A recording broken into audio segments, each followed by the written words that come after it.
Buffer কোমলমতি ছোট ছোট শিক্ষার্থীদের পরিবেশনায় রয়েছে এবার একটি দ্বৈত আবৃত্তি।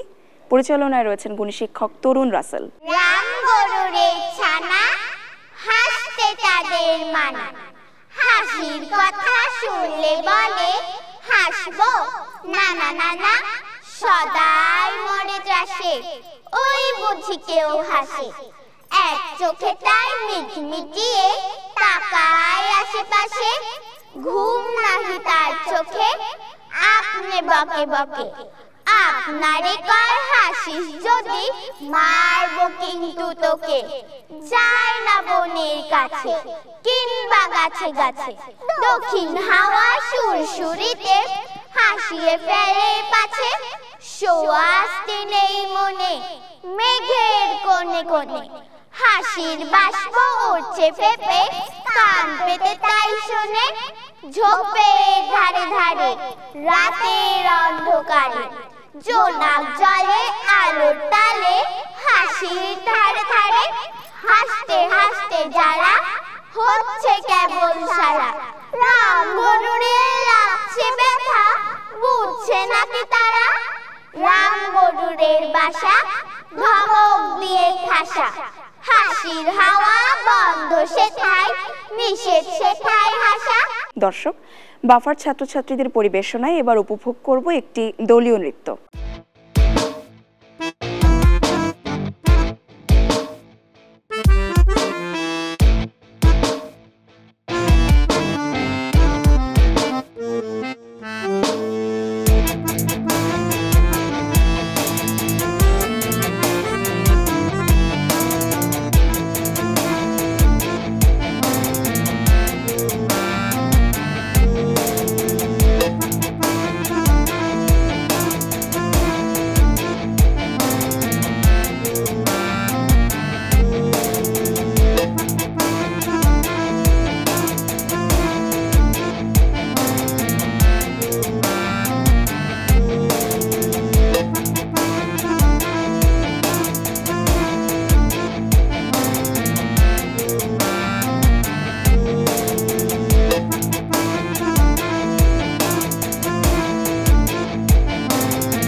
অন্তর্জোড়া ছা ছা ঘেরা এই গানের সাথে আসছে এবার দলীয় পরিবেশনা। পরিচালনায় রয়েছেন শিক্ষক দিলদার হোসেন মোড়ল।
দর্শক, বাফার ছাত্রছাত্রীদের পরিবেশনায় এবার উপভোগ করব একটি দলীয় নৃত্য।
দর্শক, বুলবুল একাডেমি অফ ফাইন আর্টসের সামগ্রিক বিষয় এবং তার ইতিহাস নিয়ে এবার সাক্ষাৎকার দেবেন বুলবুল একাডেমি অফ ফাইন আর্টসের সম্মানীয় সম্পাদক মোহাম্মদ ফজলুর রহমান স্যার, এবং এই পুরো সাক্ষাৎকারটি নিয়েছেন বাফার শিক্ষার্থী অদিতি। স্যার, আপনাকে পেয়ে আজকে এই অনুষ্ঠানে আমরা অত্যন্ত আনন্দিত।